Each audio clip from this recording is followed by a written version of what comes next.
जय महाराष्ट्र. तर आपला आजचा जो व्हिडिओ आहे ताई, मार्च एप्रिल हप्ता आला नाही, मे महिन्याचा पण हप्ता आला नाही, बरोबर.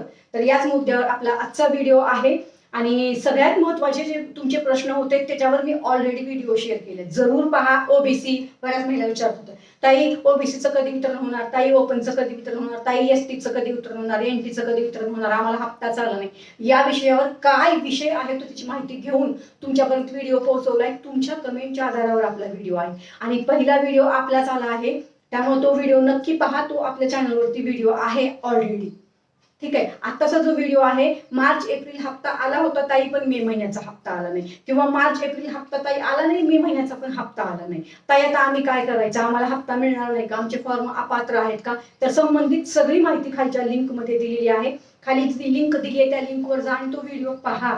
जर तुम्हाला मे महिन्याचा हप्ता आला नाही तर तुम्हाला पुढे जूनचा हप्ता येणार का, या संबंधित सगळी माहिती दिली आहे. आणि मे महिन्याचं वितरण बंद झालं हे मी तुम्हाला कधीच सांगितलं होतं. सगळ्यात अगोदर मी तुम्हाला सांगितलं होतं की मे महिन्याचं वितरण बंद झालं आहे, बरोबर.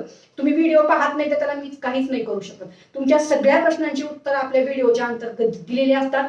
आता तुम्हाला जर माहिती हवी असेल तर तुम्हाला व्हिडिओ बघावीच लागणार आहे. महाराष्ट्रातलं एकमेव खात्रीशीर चॅनल आहे आपलं, जे तुम्हाला लाडकी बहीण योजनेच्या अंतर्गतच नाही तर अजून वेगवेगळ्या विषयाच्या अंतर्गत खात्रीशीर माहिती सगळ्यात अगोदर देतं. खात्रीशीर, कुठलीच खोटी माहिती नसते. जी माहिती आपण दिलेली आहे तीच आता आपल्या देवाभाऊंनी दिलेली आहे, आपल्या महिला व बाल कल्याण विभागाने सुद्धा दिलेली आहे. हीच माहिती तुम्हाला पहिल्या दिवसापासून मी देत होते योजनेच्या, तर तीच माहिती तुम्हाला आता दिलेली आहे. तुम्ही बघितलंय ना, तर त्या संबंधीमध्ये आपल्या चॅनलवरती खात्रीशीर व्हिडिओ वेळोवेळी शेअर केले जातात. मी 2-3 दिवस पुण्यामध्ये नव्हते हे मी तुम्हाला ऑलरेडी कालच्या व्हिडिओमध्ये सांगितलेलं आहे. तुम्ही ते व्हिडिओ पाहिले असतील मला असं वाटते. बाकी सगळी माहिती देत आहे. अजून या विषयावर काही कमेंट असतील तर लॉंग व्हिडिओ पहा, तिथेच तुम्ही कमेंट करू शकता. धन्यवाद. जय हिंद, जय महाराष्ट्र.